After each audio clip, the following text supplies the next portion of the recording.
Ladies and gentlemen, we shall now witness the grand relaunch of Amaravati. May I now request our Honorable Prime Minister to kindly initiate the virtual foundation laying ceremony by pressing the button.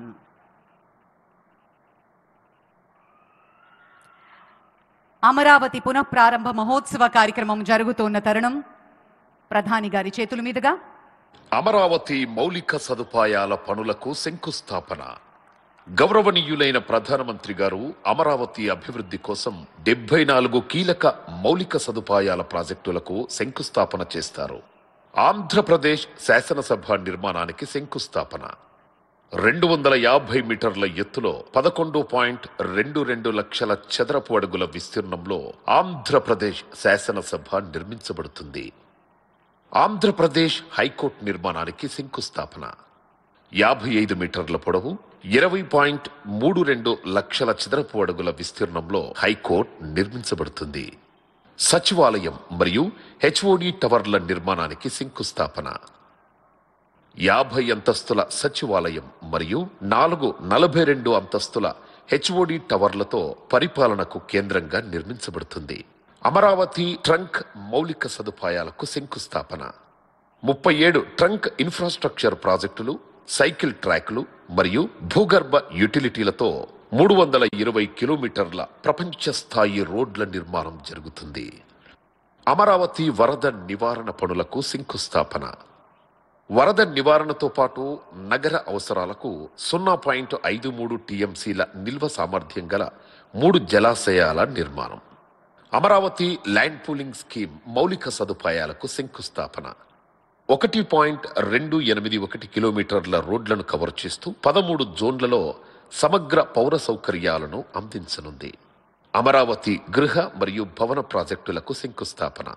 న్యాయమూర్తులు, మంత్రులు మరియు ప్రభుత్వ ఉద్యోగులకు ఉత్తమ ప్రమాణాలతో 10 ప్రాజెక్టుల నిర్మాణం జరుగుతుంది. ఈరోజు అమరావతి ప్రపంచ స్థాయి రాజధానిగా, నిజమైన ప్రజా రాజధానిగా మారడానికి ముందడుగు పడుతోంది. అద్భుతమైన మన అమరావతి పునఃప్రారంభాన్ని మనం వీక్షించాం. గట్టిగా అందరం ఒకసారి చప్పట్లతోటి అభినందనలు తెలియజేసుకుందాం మన కూటమి ప్రభుత్వానికి, గౌరవనీయులైన ముఖ్యమంత్రి గారికి. Ladies and gentlemen, from the banks of the Krishna River, Amaravati has echoed with tales of kings, monks and magnificent civilization. A city where history breathes and the future begins. Let us now witness its inspiring journey through the Amaravati AV. Amaravati దేవతలు నడయాడిన పుణ్యభూమి. దేవేంద్రుడు ప్రతిష్ఠించిన అమరలింగేశ్వరుడు కొలువైన ధన్యభూమి.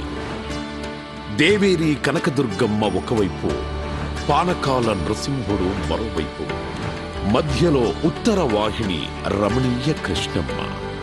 శాతవాహనుల రాజధానిగా, బౌద్ధుల ఆధ్యాత్మిక క్షేత్రంగా ప్రపంచ ప్రఖ్యాతిగాంచిన అమరావతి స్తూపంతో ఆచార్య నాగార్జునుడు తిరగాడిన ప్రాంతంగా విరాజిల్లింది.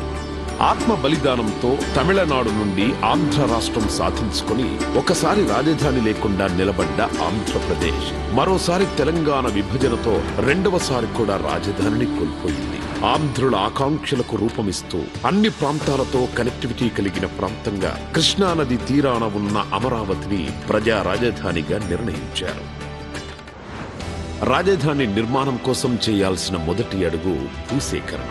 ముఖ్యమంత్రి గారి దూరదృష్టిపై నమ్మకంతో అమరావతికి చెందిన 29,000 మంది రైతులు స్వచ్ఛందంగా ముందుకు వచ్చి దేశంలోనే మొదటిసారి 34,000 ఎకరాల భూమిని రాజధాని నిర్మాణం కోసం అప్పగించారు.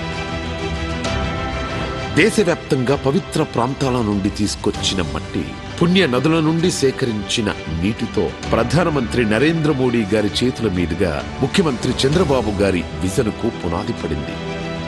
అనతి కాలంలోనే సచివాలయం, హైకోర్టు భవనాల నిర్మాణంతో పాటు విఐటి, ఎస్ఆర్ఎం, అమృత, ఎయిమ్స్, ఎన్ఐడి వంటి ప్రతిష్టాత్మక సంస్థలు కొలువుదీరాయి. ప్రతిష్టాత్మకంగా తలపెట్టిన ప్రభుత్వ భవనాల నిర్మాణం మొదలుపెట్టే సమయానికి 2019లో ప్రభుత్వం మారడంతో అమరావతి భవిష్యత్తుపై చీకట్లు కమ్ముకున్నాయి. 2019 నుండి 2024 వరకు నాటి ప్రభుత్వం చేసిన విధ్వంసం కారణంగా వేల కోట్లతో చేపట్టిన నిర్మాణ పనులు ఆగిపోయాయి. రోడ్లు దెబ్బతిన్నాయి. దారి తెన్ను లేకుండా పోయింది. చదును చేసిన భూమిలో పునాదుల్లో నీరు చేరి పిచ్చి మొక్కలతో పొదలతో 5 ఏళ్ల పాటు గ్రహణం వీడని సూర్యుడిలా అమరావతి మసకబారింది. 3 రాజధానుల ఆటలో రాష్ట్రానికి రాజధాని అనేదే లేక భవిష్యత్తు అంధకారమై రాజధాని కోసం గొంతెత్తలేని పరిస్థితి. ఆంధ్రప్రదేశ్ కోసం తమ భూములిచ్చిన రైతుల త్యాగానికి అర్థం లేకుండా పోయింది. మహిళలు, చిన్నారులు, రైతులు ఇలా అన్ని వర్గాల ప్రజలు అమరావతి కోసం 5 ఏళ్లు యుద్ధమే చేశారు. అరెస్టుల్ని ఎదుర్కొన్నారు, అవమానాలను తట్టుకున్నారు, అన్యాయాన్ని ఎదిరించారు. అమరావతి నుంచి అటు అరసవల్లి ఇటు తిరుపతి వరకు పోరుబాటు పట్టారు. పోరాట యోధుల గుండె పగిలి అమరులవుతున్న వాళ్ల ధైర్యం ఇసుమంతా సడలలేదు. 2024 రాష్ట్ర ప్రజల దీవెనలతో ఎన్డీఏ అఖండ విజయం సాధించి అధికారంలోకి రావడంతో చీకట్లను చీల్చుకుంటూ వచ్చిన సూర్యుడిలా అమరావతి తన పేరు సార్థకం చేసుకుంటూ పునరుజ్జీవం పొందింది. కేంద్ర ప్రభుత్వ సహకారంతో అమరావతి ప్రస్థానం మహోజ్వలంగా మళ్లీ మొదలైంది. అంతర్జాతీయ ప్రమాణాలతో ప్రపంచంలోనే అత్యున్నత స్థాయి నగరంగా నిర్మాణానికి సన్నద్ధమవుతోంది. బ్లూ గ్రీన్ కాన్సెప్టుతో 3వ వంతు పచ్చదనంతో పర్యావరణానికి అనుకూలంగా కాలుష్య రహితంగా నిర్మితమవుతున్న ఏకైక నగరం అమరావతి. బయోడైవర్సిటీతో కూడిన అద్భుతమైన విశాలమైన పార్కులు, district cooling system, piped gas, storm water, cable connectivity లాంటి సకల సౌకర్యాలు భూగర్భ వ్యవస్థ ద్వారా నివాసాలకు అందనుంది. సైకిల్ ట్రాక్ నుంచి విశాలమైన గ్రిడ్ రహదారులతో నగరమంతా రాజటీవీతో నిర్మితమవుతోంది. నేచురల్ వెంటిలేషన్ తో legislature, high court, land mark institutions తో భవిష్యత్ తరాలకు భూమిలో స్వర్గంలా విలసిల్లనుంది. ఒక స్మార్ట్ సిటీగా, భావి క్వాంటమ్ వ్యాలీగా ఈ నవనగరం ఆవిష్కృతమవుతుంది. అమరావతి కేవలం నగరం కాదు, 5 కోట్ల మంది భవిష్యత్తుకు భద్రతగా నిలుస్తూ ఆర్థిక భరోసానిచ్చే స్వయం ఆధారిత కల్పవృక్షం. రాష్ట్ర నలుమూలల నుంచి ఉద్యోగం, ఉపాధి కోసం పొట్టచేతబట్టుకొని వచ్చే ప్రతి ఒక్కరికి అక్షయ పాత్ర కానుంది మన Amaravati.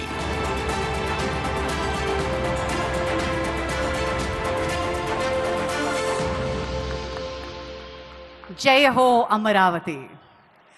And ladies and gentlemen, now comes the most prestigious and defining moment of today's event, the laying of foundation, inauguration and dedication of various landmark projects initiated by the